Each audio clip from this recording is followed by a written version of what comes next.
And we are live. Monday. It's Monday, right? Yeah. It is Monday. It is Monday, July 11th, 2022. We're already in the double digits. Jesus Christ.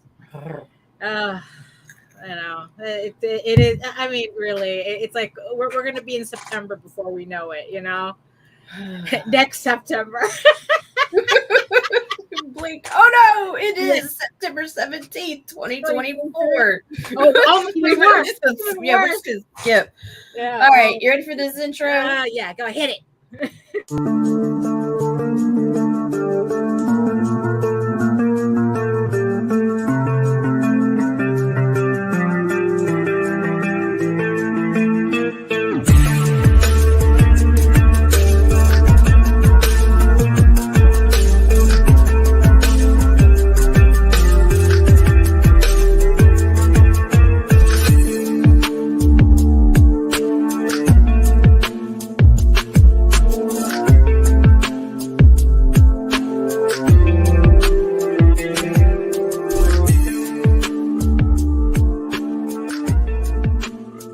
Infamous gunslinger Desmond Gibbons, better known across the Wild West as the Cactus Kid, comes to the sleepy town of Clarkson.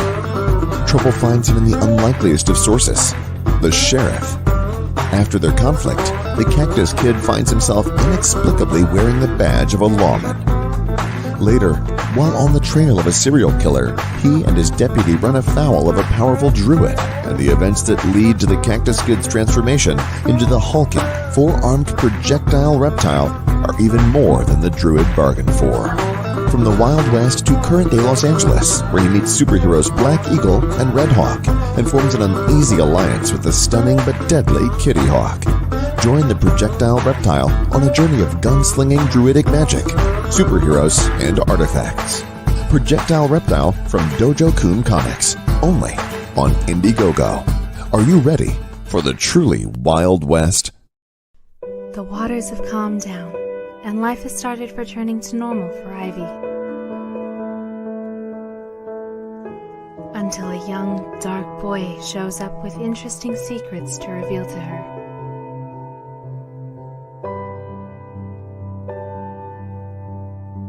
How will this impact her relationship with Violet? And will the raven-haired woman finally open her eyes to the harpy in front of her?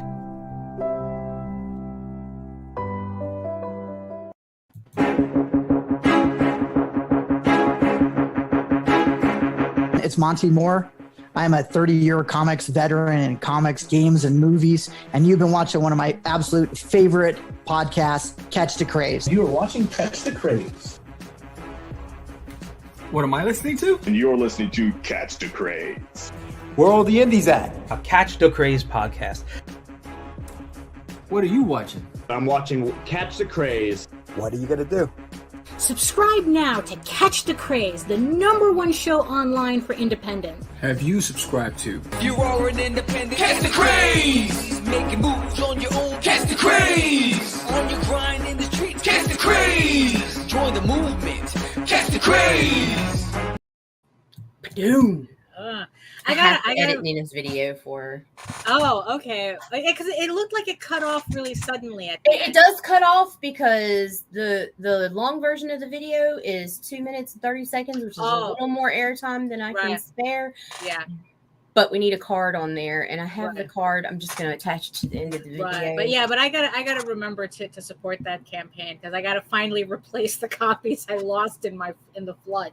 So I didn't even get a chance to read it,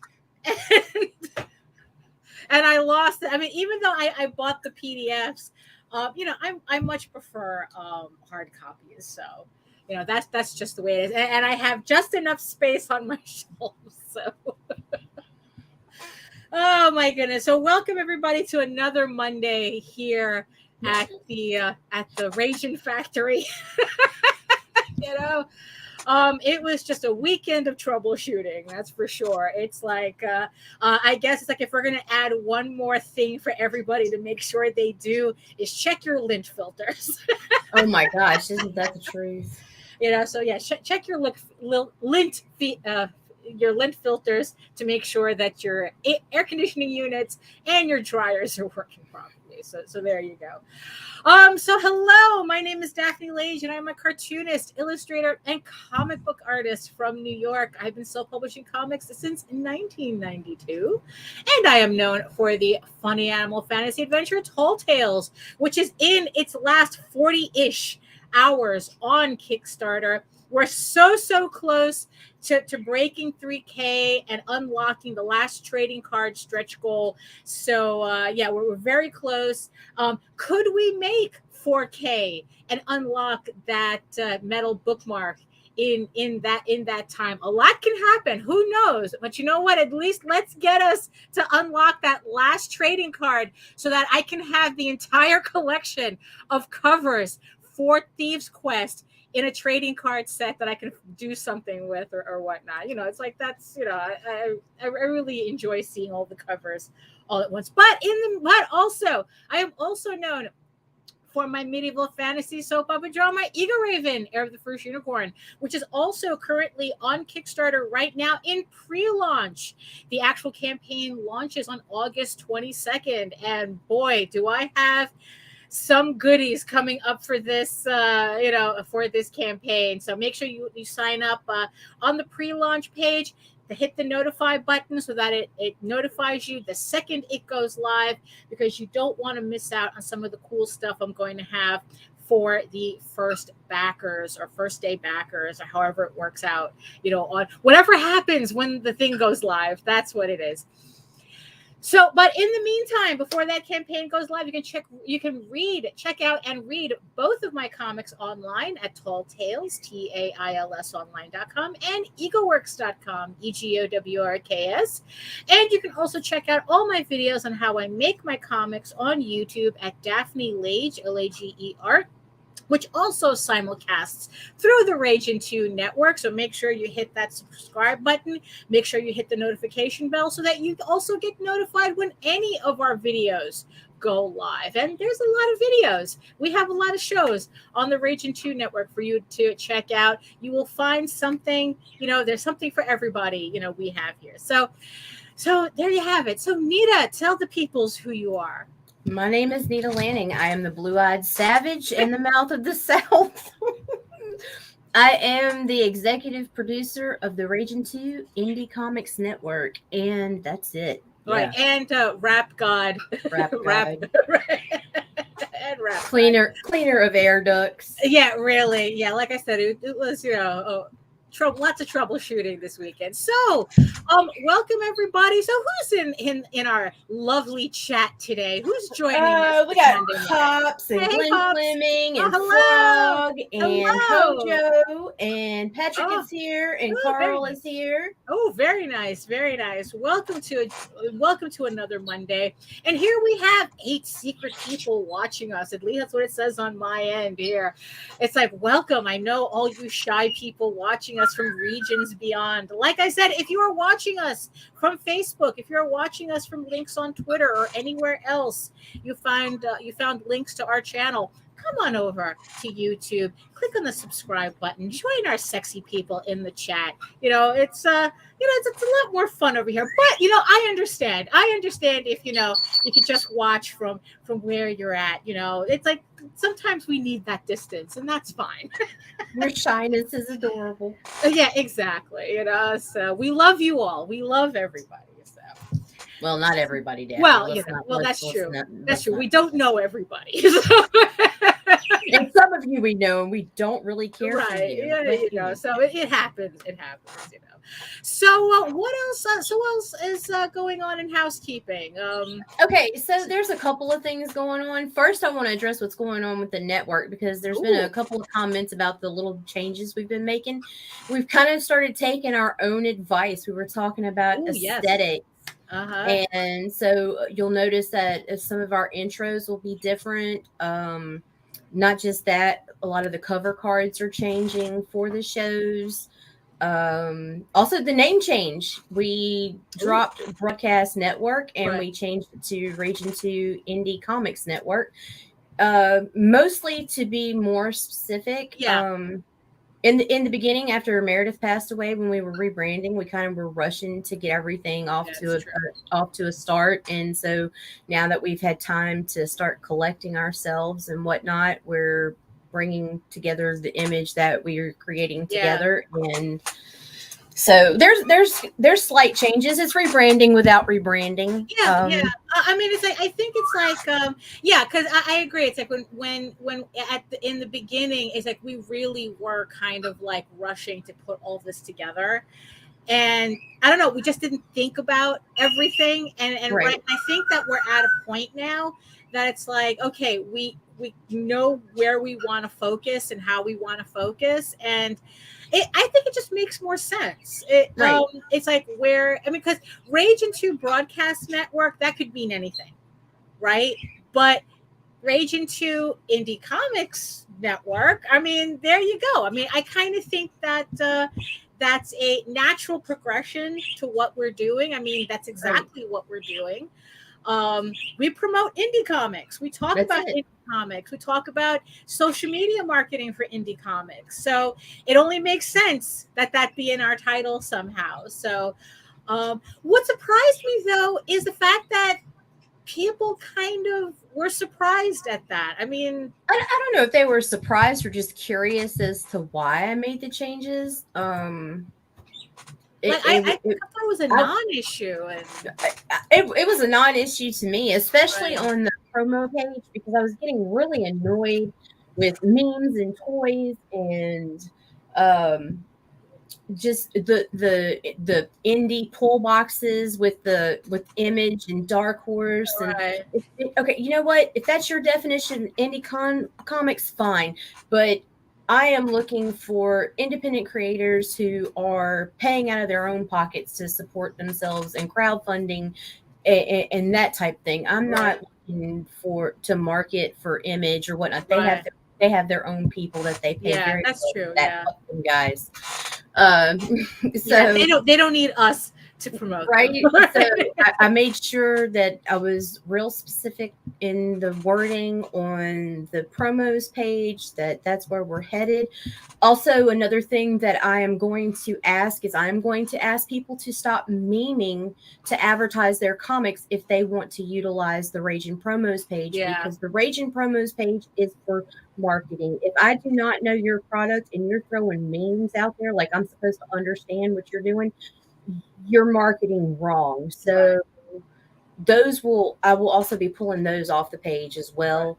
And I'm not saying don't throw a meme out there if it's a comic related meme that's funny or whatever, but not to promote, to sell. Right. That's not what it's about. Right. I mean, it's like we've been seeing a lot of that, and it's like you see in our experience, our personal experience, our personal opinion.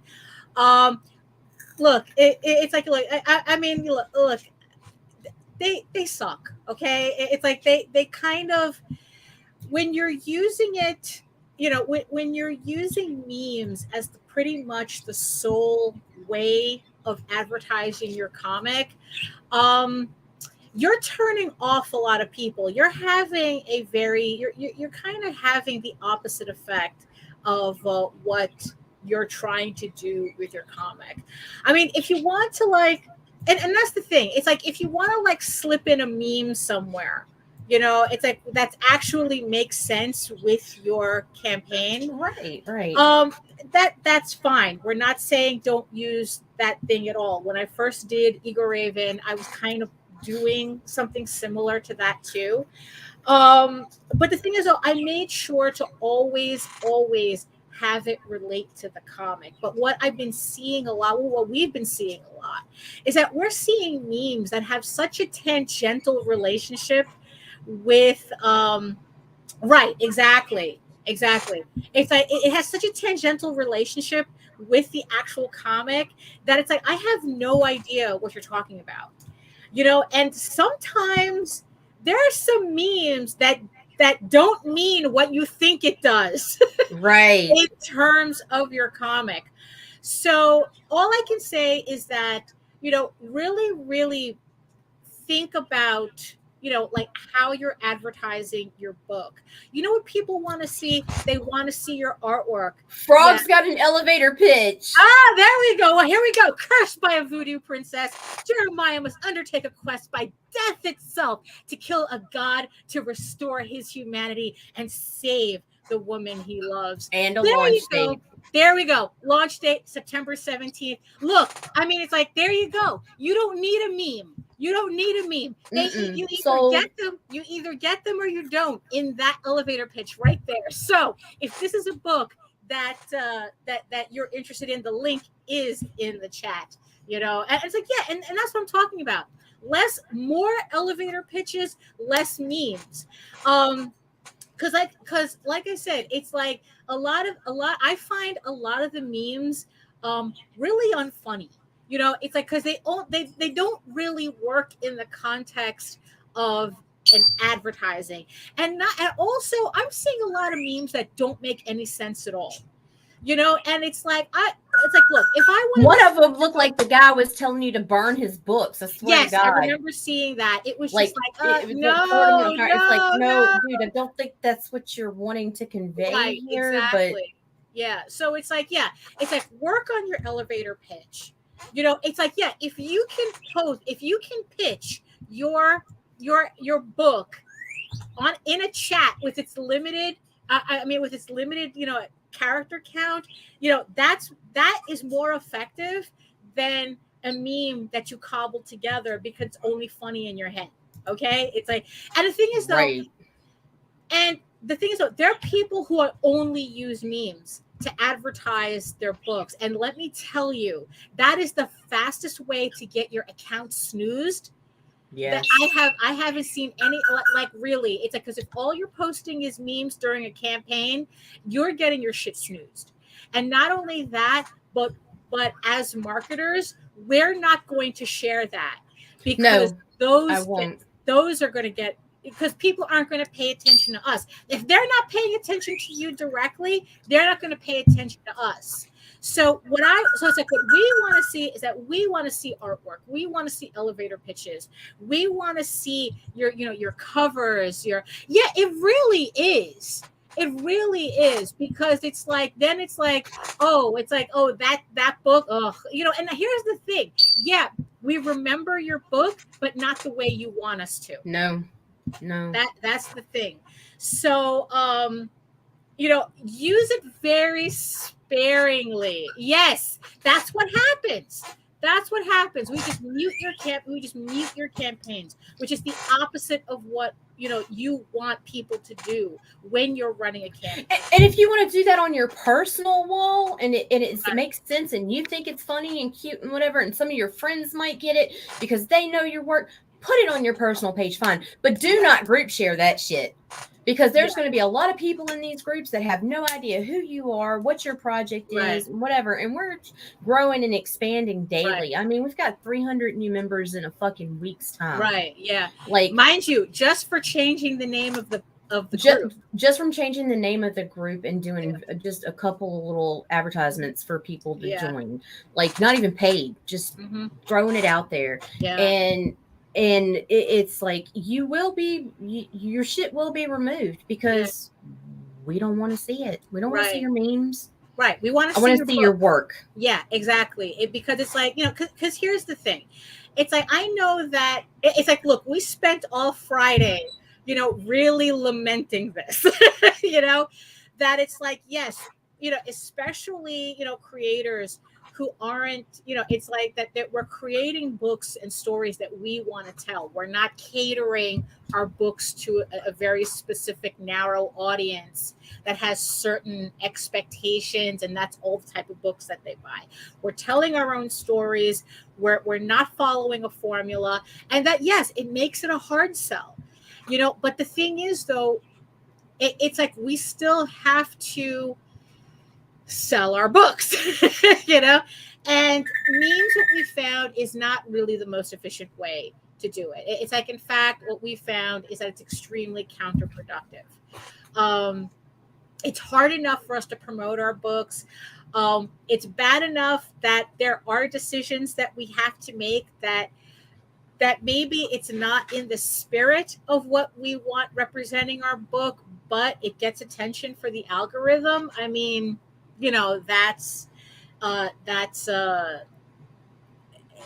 mean, it's like I said, but one we know for sure, absolutely know for sure, memes are not working the way you think they are.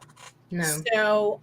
So if you're using memes, kind of, reel that shit in. Keep that for your personal stuff. Keep that for your friends and family. Yeah, but we really, really, really don't recommend them. So we've been changing up some stuff a bit since our conversation on Friday, and that's what it is. It's like, the title of the show is, taking our own advice. It's like, what are we willing to do for our own work? That's the thing. It's like, I mean, it's like, well, you guys know what we mean. I mean, we did a whole thing on Friday when we were talking about kind of like creating very specific artwork in order to tickle the algorithm. I think Frog G would say that, right? That tickle the algorithm or something. And the thing is, though, what was funny is that my mother actually clarified this for me. Here I am, flattery gets you everywhere, Nicholas. So, it's like, so my mom actually clarified the entire episode in pretty much. Yeah, I love your mom for this. One word, well, actually 2 words. She goes, "Oh, James Bond posters." And I go, "What?" And she goes, "James Bond posters. You know how it's like you go see a James Bond movie and you see on the posters the James Bond girls with their legs all exaggerated and stuff like that. The girls don't look like that in the movie, but they're all on the poster like that. And James Bond is like this big, if he's even on there." Yeah, right. Like, holy crap. She nailed it. She nailed it. That's exactly what we're talking about. It's like that we need to create kind of like James Bond posters for our comics. But here, but in also the spirit of it, it's like we also want to not go overboard with that imagery and still kind of like, and this is where kind of like the middle ground we're trying to find here. Like still keep it in context to what we're doing without feeling like we're completely going misleading on people. But I had a friend yesterday, I was telling him this whole dilemma, and he goes, "Oh, isn't that the whole point of variant covers?" And I go, "What?" And he goes, "Yeah, it's like variant covers. It's like you're not buying variant covers for the inside. It's like you're buying variant covers for the cover. So the fact that the inside doesn't look anything like the cover, that's almost like an expectation. So even if you're using this different type of artwork to represent your book, it's like, I don't know, is he being generous? Is he, it's like he's pretty much saying is like, in comics, we kind of already have this expectation of the interior is not necessarily matching with the marketing that goes with it. I think Pops had said on Friday, like marketing and your book is they're kind of like 2 different things. There it is.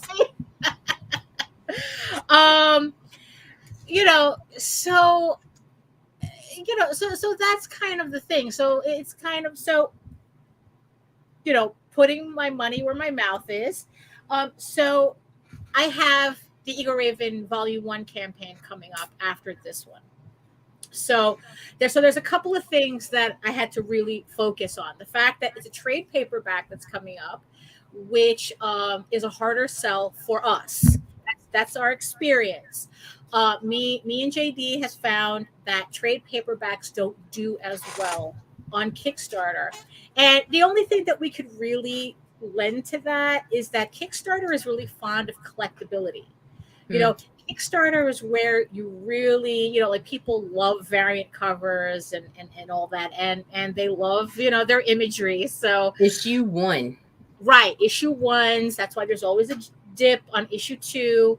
But the trick is to get them back as your series continues, you know. So if you can get them back, that means that they're reading your stuff. So that's what you really want to. So I have the trade paperback. So taking all this that I've been learning, okay. So what am I doing? What am I going in and scrambling to update for volume 1 of Eager Raven? So I decided that I was going to do another metal bookmark as a stretch goal incentive. And this is going to be kind of like, so if you remember I think it was my first issue where I did the metal bookmark. Unfortunately, I don't have one. I have it over there, but I'm not going to reach. Actually, let me see. I should be able to reach it. Mine's in a book somewhere. Yeah, it's my leash. I have my headphones on a leash. So let's see. Yeah. Okay. All right. So, all right. There we go. Everything's falling. Okay. So this is the metal bookmark, if everyone remembers, that I had for, I think it was the issue 1 campaign. I don't quite remember, but this is the bookmark. So what I'm going to be offering is a second bookmark that's going to be kind of like the matching one to this, except it's going to be, you know, it's going to be a let's just say it's going to be kind of like the other side of this bookmark. Let's just put it that way. But what? Right. Right. Exactly. So I'm doing that. And also I'm going to be offering up a special reissue of issue 1 with another nude cover. So I'm going to do another nude cover variant. I still have to finish up the piece. I have it here to finish it up. So actually, can I reach that? You know, like, Lage. Here we go. Okay, so I just have to finish this up. Luckily, I have Band-Aids on it already, so we don't have to worry about it. So I'm going to finish up this piece, and this is going to be the cover for a special reissue of issue 1, which you will only get in a special tier with the trade paperback. If you just want the trade paperback, you'll still be able to get it. But if you want this special variant, it's going to be only in a level where you get the trade paperback and this variant. So, you know, so that's the other option that we're going with.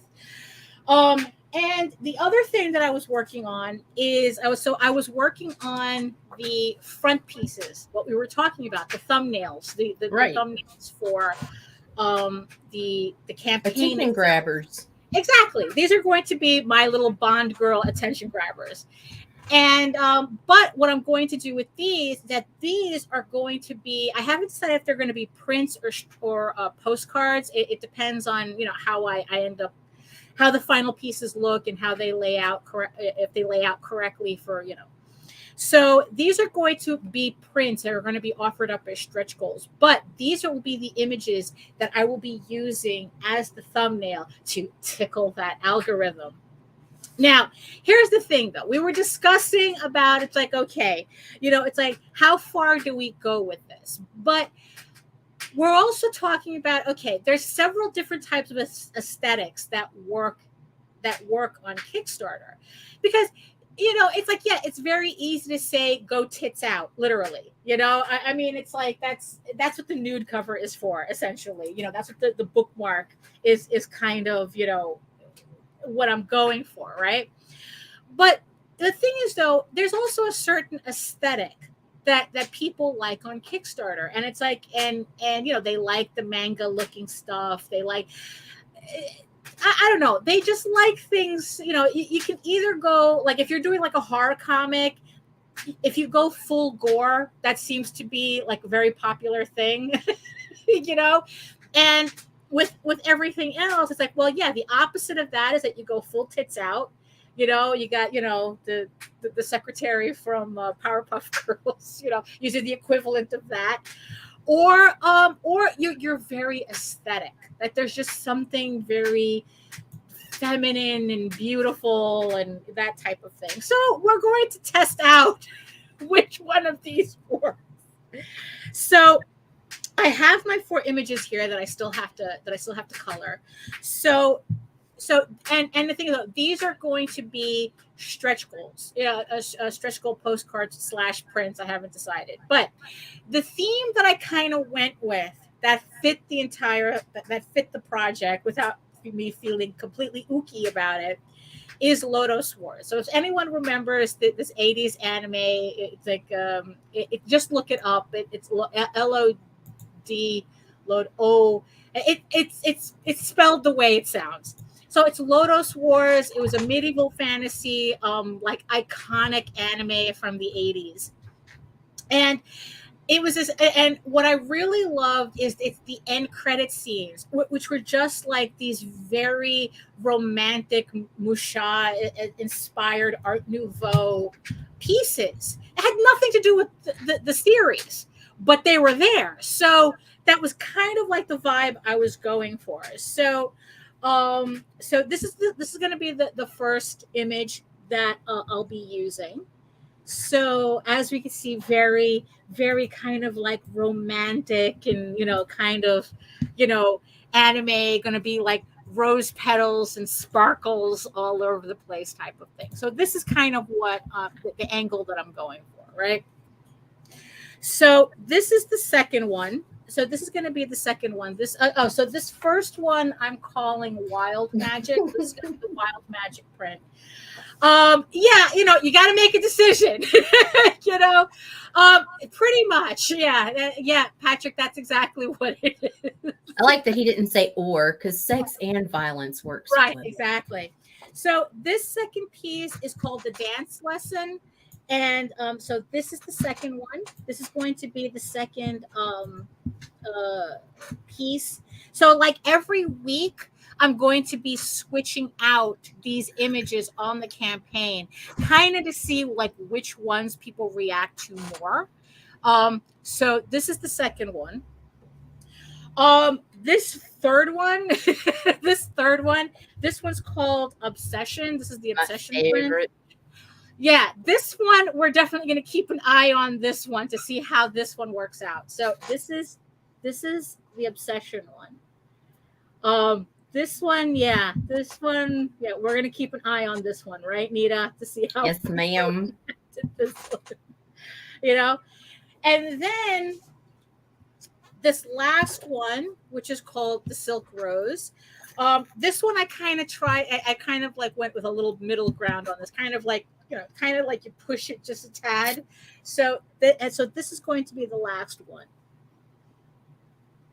So these are the pieces so I will be coloring these up, and like these are going to be the pieces that I use on my campaign to kind of see if people react to them in terms of the algorithm. But they will be offered up as prints / postcards. What about the originals, Daphne? I haven't decided yet because I'm feeling a little greedy. So I'm feeling a little greedy right now. So I'm not. I haven't made any decisions about these originals yet. So we'll see. They're a little too fresh. They're a little too fresh right now. So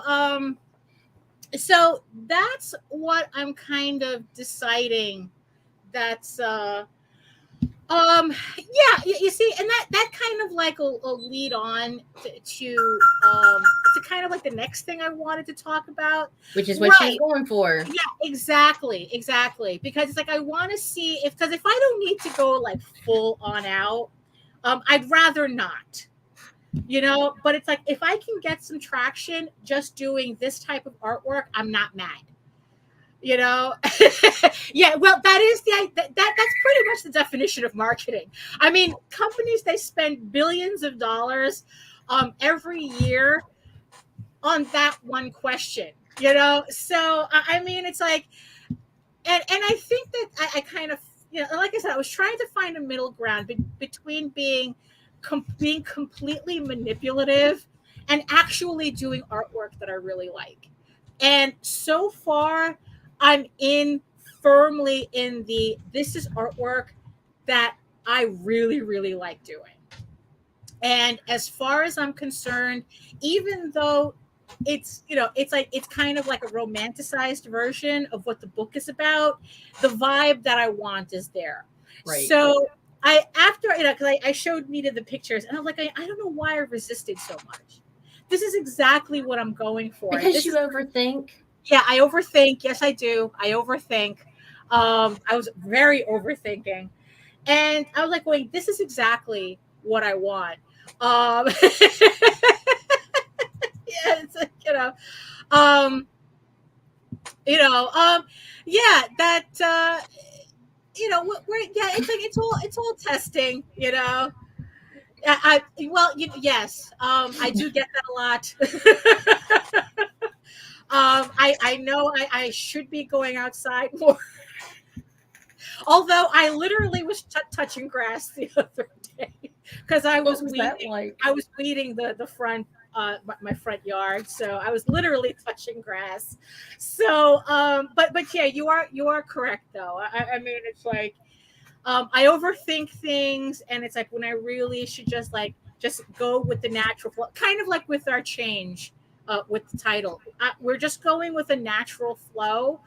I don't think we're forcing anything. I think we're just being a little bit, we're being specific. We're just being a little bit prettier, I guess, a little bit more aesthetic, and and see if people react to that, and oh, they do. Let me tell you, I've noticed the difference already. One, go look at the views on the House of Bob. They've all gone up, and also on dispatches, just cover card. That's all we did. Didn't advertise it. Nothing. Views have gone up. Yeah, we C. Michael created a new mascot for his show, and there you have it. It's like sometimes that's just all it takes. To just get that bump going. So do we have that comes later. That's the other book. That's coming. It's coming, and so will you. What? I'm not saying it doesn't exist. It's just no fine wine before it's time. So do we have any other bumps or actually I have we do have a couple things. We've got JD still has the Oswald Chronicles. If I was a few inches taller, it's got 6 days left on Kickstarter. Right, yeah. Mm-hmm. So head on over there, check him out. Links in the comments. We got Nina, whose video I ran earlier does not have a card on it. I will put one on there. Sunrise Blossom 1 through 3. She's getting ready to launch in August, I believe. I'm not 100% on that, but I will definitely let you know. She's in sign up, so check it out. And Haslam Productions has Roadkill Rampage 3. They're getting ready to launch. Look at that violence right there. Blood and guts. And I cannot wait to see what they do for their Kickstarter video, because the last one was spectacular, and I hope we get a copy of that real soon. So sign up for that one too, and badoom. And so you want to throw a bump, Daphne? Well, I mean, if you have one, I mean, because it's because I kind of want to switch over to another topic that I guess is kind of related, but I'm not sure. So you want to break it up with a bump, or just go ahead and start yapping? Yeah, just roll with it. Okay. There we go. So the other thing that I wanted to wait, hold on before you start. Are you going to get angry? I'm not sure. Oh, no, I don't think it's like that. I don't think it's like that. Maybe the chat will get angry. Oh, good. Let's piss them off. Maybe I the love chat, ruffling feathers. So a couple of weeks ago, we had an interview with Dojo Kun, and he was talking about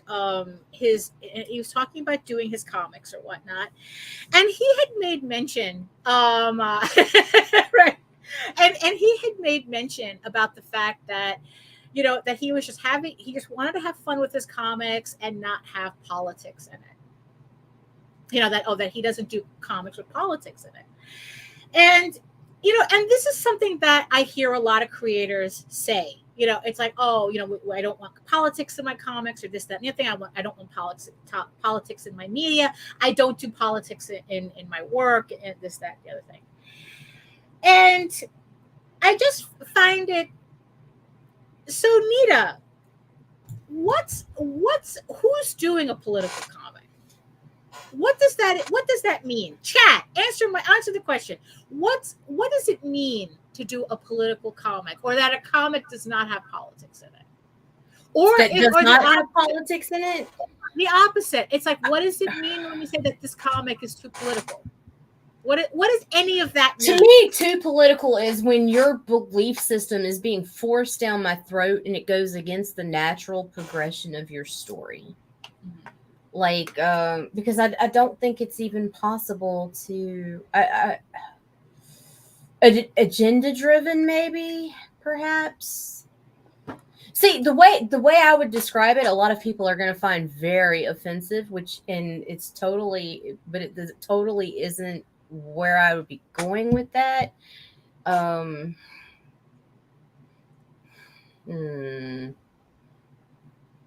it, Daphne, I didn't feel like being canceled this morning. Well, hey. I kind of think, well, I mean, because a lot of people use that as their marketing. It's like, it all boils down to marketing, right? So it's like, so a lot of people are using that, right? That's like, oh, I don't have a political book. I don't have, whatever, an agenda-driven book or something. Right. And it's like, but what's really the definition of that? Like, what does it mean when people say that? To me, it's when something is being shoved down your throat. God, I don't know how to do this. Well, okay, let me okay, so it's because here's the thing. And what's funny is that I got to give credit where credit is due, because Arthur talked about this on a recent video that he did about a comic book creator that he was following. Well, okay, but it's like, so he was talking about a creator that he was following who's doing this whole comic book thing, and he was saying how he didn't want to do political comics, that other people were doing political comics. And Arthur said, but it's like, yeah, but you're a libertarian. You can't expect me to believe that your beliefs that is part of your personality is not going to affect your storytelling. Oh, no, absolutely. There's no such thing as a politics-free book, no matter how hard you try. That your personal beliefs, agendas, whatever, are going to come through your work. But when it's like, when you're driving that nail home, like, it's just like that. Don't force feed me. Don't until I'm like, right. You want to have gay characters, great. You want to have black characters, great. You want to have Asian characters, Hispanic characters. You want to have this, what the fuck ever you want to have. You want to talk about current day politics, like literal fucking newsworthy politics.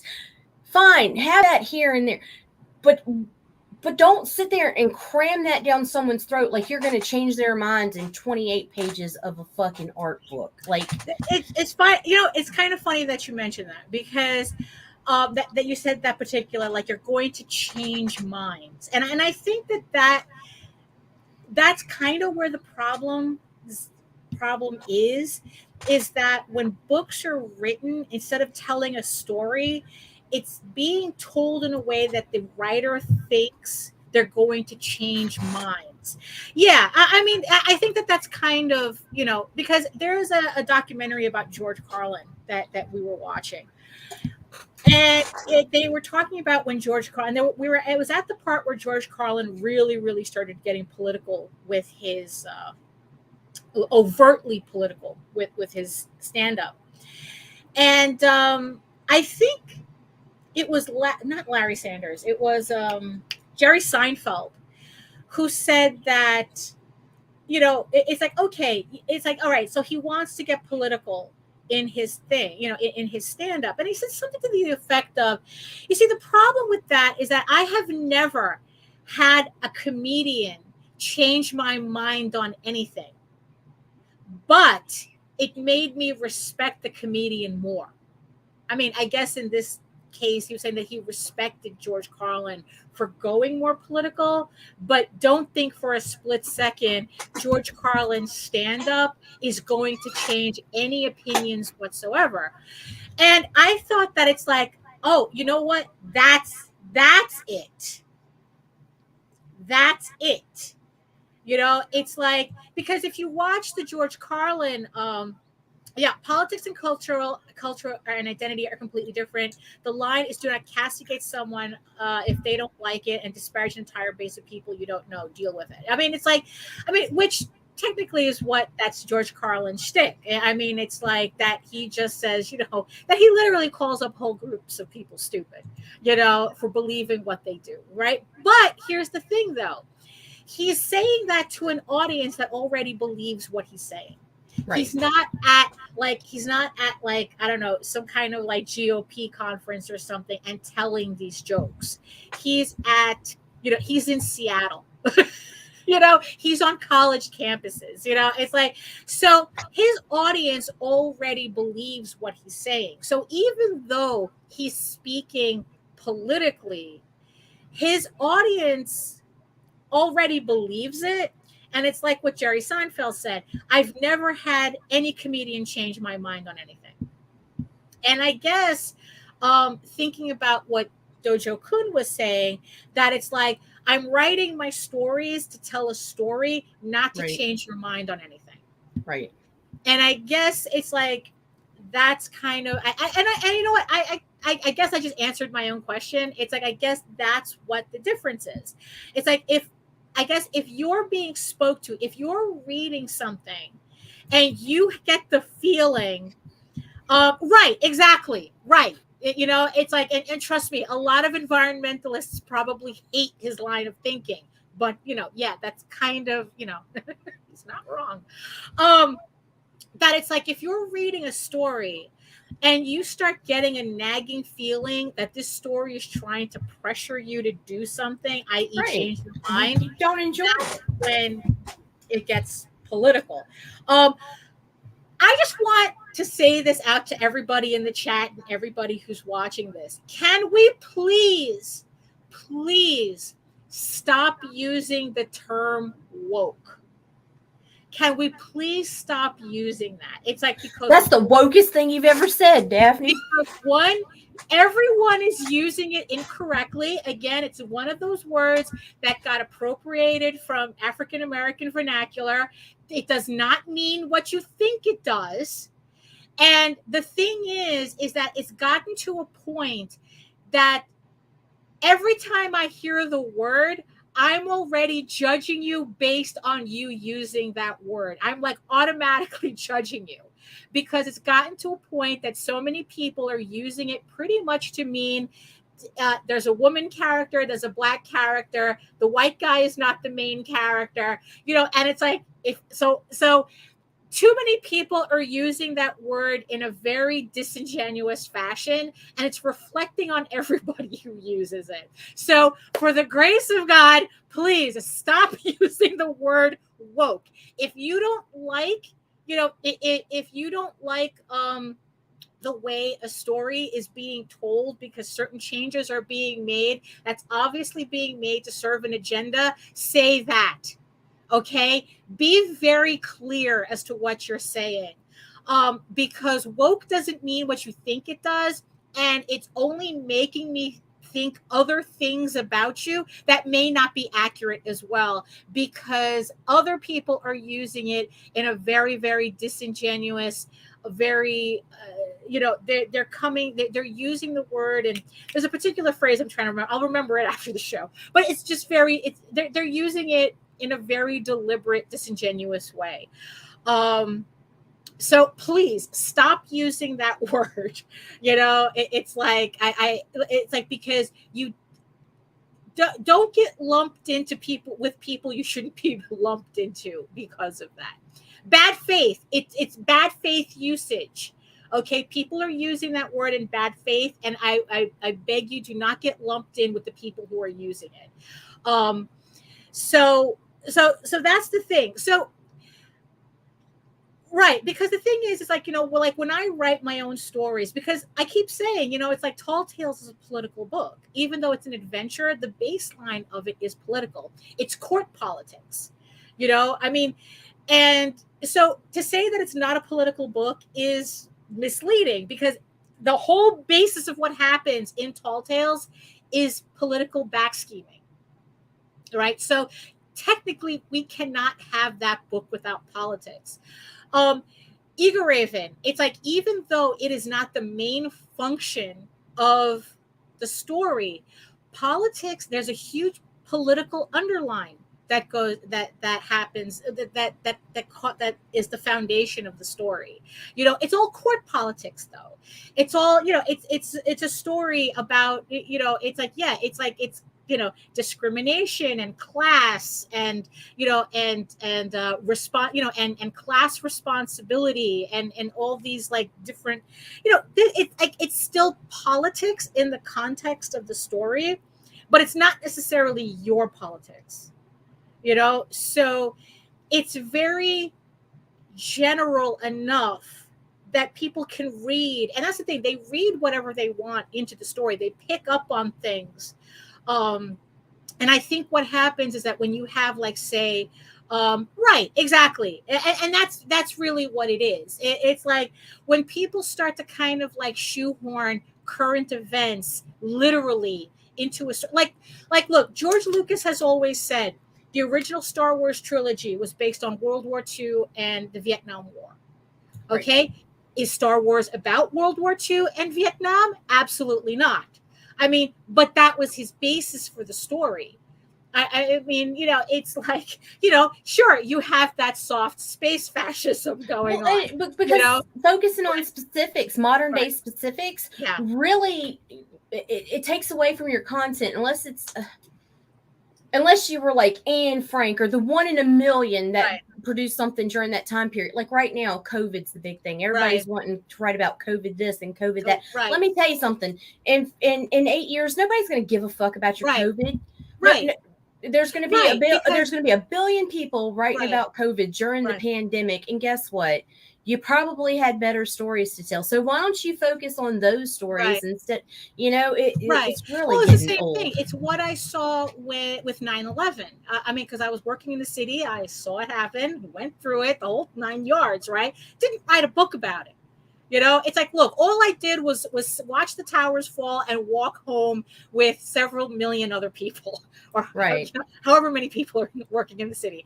So, but it wasn't a storytelling experience. But the funny thing is, because I was working at a print shop, a copy shop when that happened, and like for like that month or so after, especially a couple of months or so after 9/11, it's like the shop, I was inundated with people writing their memoirs. All of a sudden, everybody in the zip code that I was working in all wanted to write their fucking memoirs in context to 9/11. And it's like, and I'm looking at this and it's like, bro, it's like, your story is not that interesting. Were you a firefighter that ran in there?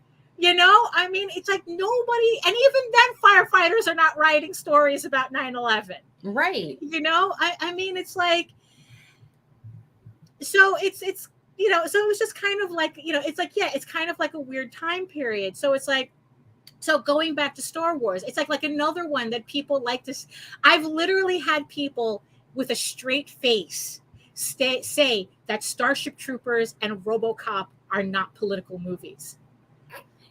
And it's like, bro, it's like, really? But here's the thing, though. Here's the thing. Because this is also another thing that people kind of like, that fine line. If you agree with the politics, it's not political. Mm. So before anybody criticizes something about being too political, let's kind of think about that fine line. Is it really, like the story is trying to get you to change your mind on something? Or is it because there's a part of the story where you don't agree with the underlying politics of it. You know, and like I said, and like Arthur had said, you know, it's like your personality is going to show up, your beliefs are going to show up in your work. Oh, absolutely. You know, regardless. I mean, it's like it's like, you know, that's like, say, it's like, look, how many ministers do we know, right? And they're all basing their books on a certain part of their ministry. You know, I mean, it's like, that's, you know, and the thing is, though, is that I wouldn't necessarily say that those are political books either. It's like, well, that's kind of the natural progression of it. You're a minister, and your content is going to reflect that.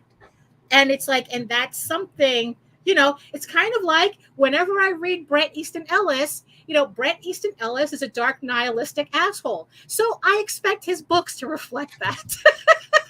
You know? Oops. You know, so, you know, so it's like, so I kind of expect that. But then again, there are people who watch Fight Club and say that that's not a political movie.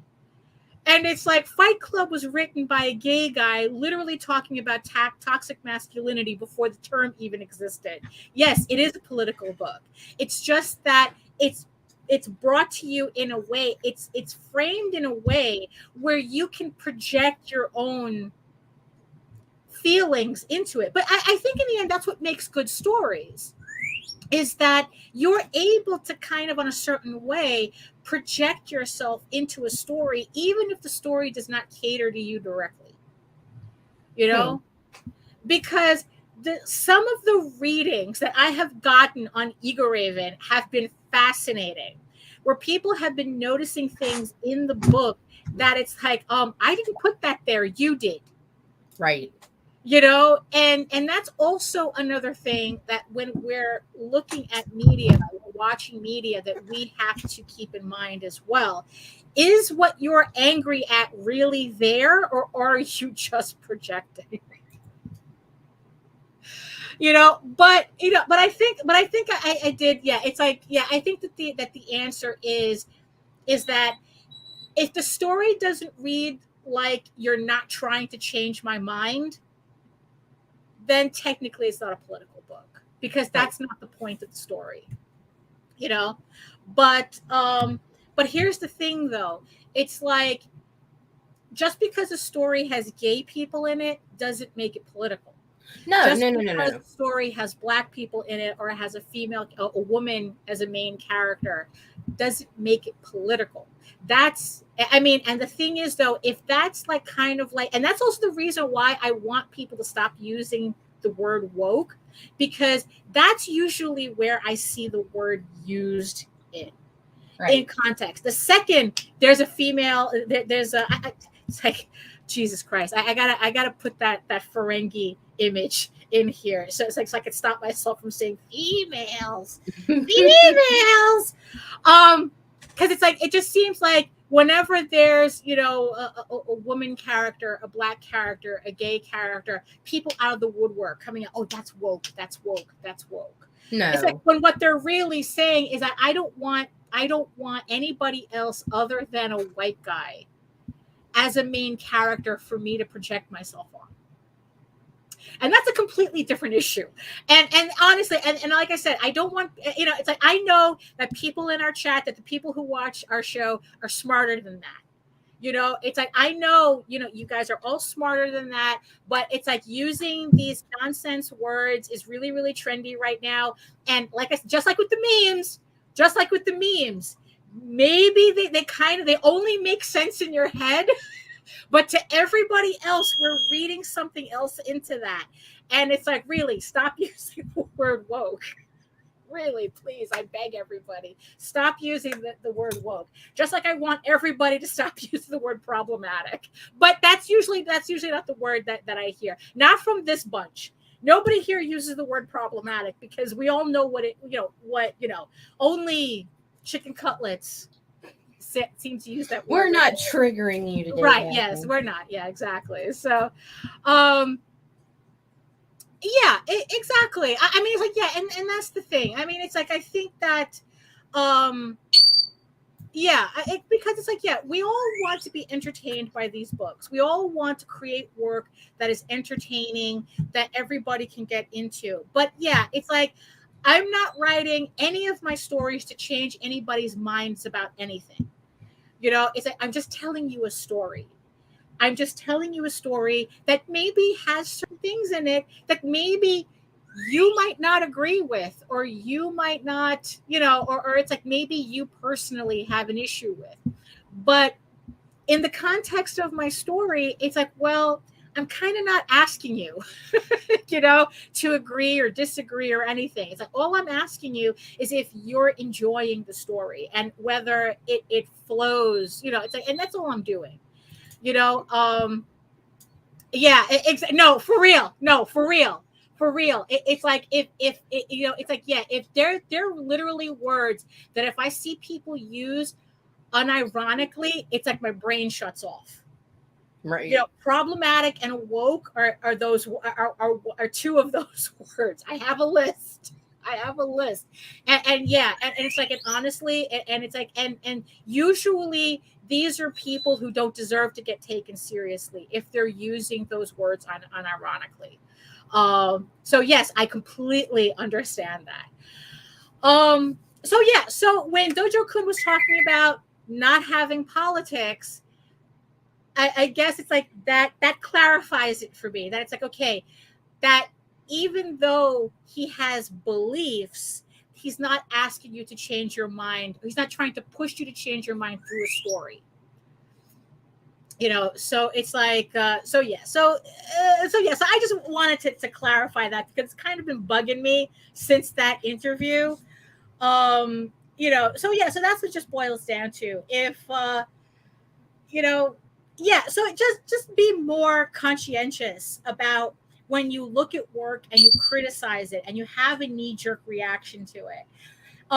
Examine that knee-jerk reaction first before going, it's like, oh, you're trying this and that and the other thing. Because on a kind of like a separate tangent, but kind of related, I remember when Michael Odin was showing somebody a copy of The Embrace. Oh. And they got mad at him because The Embrace is a very emotional story. It's a story about a father's loss and losing his child and yada yada and all. I mean, it's like really, really, basic emotional stuff. And the guy actually resented the story, resented Odin for telling that story. He said, it's like, I resent the fact that you were trying to make me feel things from the story. And I thought that was like the most bizarre thing. So it's like, it's like, bro, it's like that you're telling me more about you than about Odin. I mean, so before we go on any tirades about something, let's examine it first and let's avoid using certain words. I think that just like when we changed the name, yes, exactly, count to 20. What was Meredith's rule for you, Nita? The 24-hour rule? Yeah, wait 24 hours before making any decisions. Right. And it's like, and really examine why you enjoy something, why you don't enjoy something. And let's be more clear about that too. Like I said, dovetailing into us changing the name, kind of slightly tweaking the name of the show and the channel and the branding. It's like specifics. Don't guess as to what people's intentions are, or let's not make people guess what our intentions are. Let's just say it, because it's like there's way too many people, disingenuous people, coming out in bad faith using these words to push an agenda. Because it's like they want you to make the definition of those words so that you react to it. They didn't have to say anything. They just had to throw that word out. And you're technically doing the heavy lifting for them.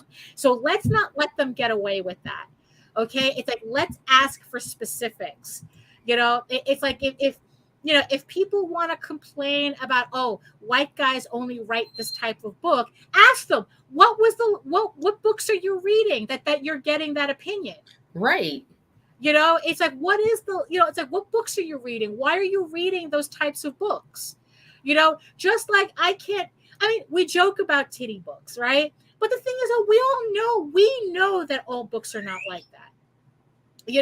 So it's like, but the thing is though, if you have somebody come in and say, oh, all comics are all superheroes, all comics are all titty books, it's like, well, why are you only reading superheroes and titty books? Why is that all you're buying? There's so much more out there. Exactly. It's I like titty books. Right. Well, that's different. So, and if you don't like something, why are you giving it attention? Why are you giving it your support with your attention? We're in a social media platform where attention is currency. Why are you giving attention? Why are you paying the attention whore's price? Never pay the attention whore's price. Even though technically that's what marketing is. It's like, I don't know. It's like, well, you know what? We all kind of know the difference, right?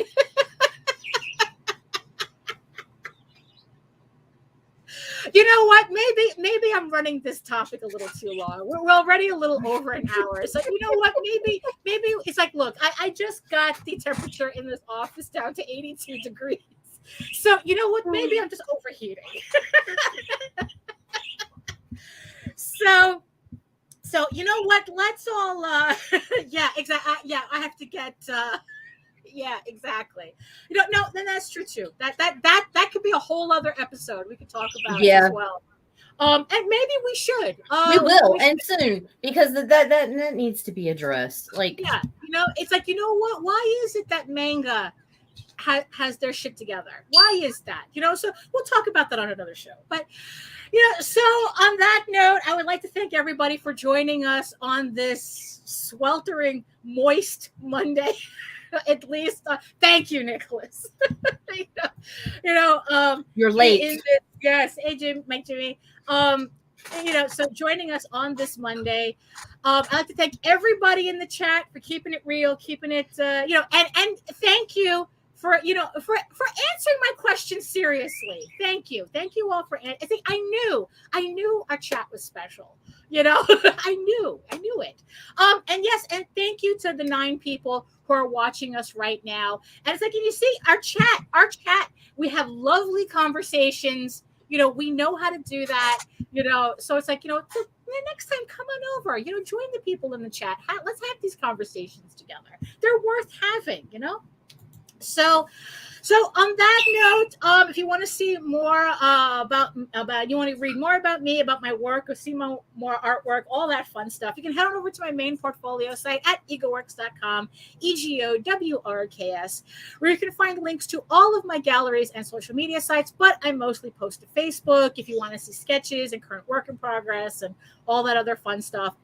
Check out my YouTube channel at Daphne Lage, Lage Art, for semi-weekly art live streams, which also simulcasts through the Ragin 2 network. And while you're at egoworks.com, you can read the first 5 issues of Ego Raven, Air the First Unicorn, in its original black and white format. If you want to check out the story before you even support the campaign, that way you know exactly what you're getting into when the campaign launches in August. But if you prefer your fantasy to be more of a Lord of the Rings adventure, you can follow the link over to Tall Tales, TAILS online.com, and read the first 20 issues of Tall Tales for free. But I highly recommend going over to the Kickstarter and supporting the last 40-something hours that we have on the campaign, where you can pick up those 20 issues in 4 beautiful trade paperbacks that'll fit nicely on your shelf, and you'll be able to read at any time without having to stare at your phone. So I highly recommend that. So Nita, what do you got for the final thoughts? I have no final thoughts. I'm crampy and moody and need a nap. There you go. Sounds like a plan. I need a nap. Naps before I make any decisions. Exactly. Well, yeah, and that's the thing too. Yeah, always make sure that you just don't need a nap before you make any important decisions. There you go. So there you go. So thank you, everybody. Catch me on Wednesday at 4 p.m. Where Eastern, where I'll probably be working on these Kickstarter pieces, right? And talking more about that, or whatever you guys want to talk about. The chat's always open, the conversation's always open, so you can join me there for 2 hours of drawing, and then we'll be back on Friday where we can continue our conversations and see where that goes. So and try to change your minds. Actually, no, we'll actually just demand that you do things. We're not going to change your mind. We're just going to make demands, and because that's how we roll here. It's a dictatorship. So and yeah, it's hot in here. So I got to get out of here. So we'll talk to everybody then. Yeah. So as always, eat your food, moisturize, mind your business, and do the work, because when you actually do the work, you never have to fake your accomplishments. Hit the button. Wow, we're out of here.